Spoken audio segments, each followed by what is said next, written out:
You might have heard your parents say, "Stealing things is not okay." It's not okay to steal a car, or candy bars, or your friend's guitar.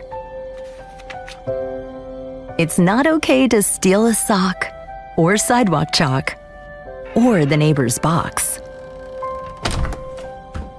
And yes, that's true most of the time. But in one case, it's not a crime.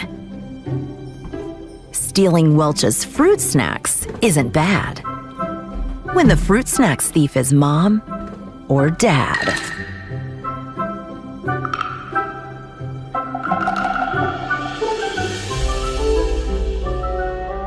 Introducing a new storybook from Welch's Fruit Snacks.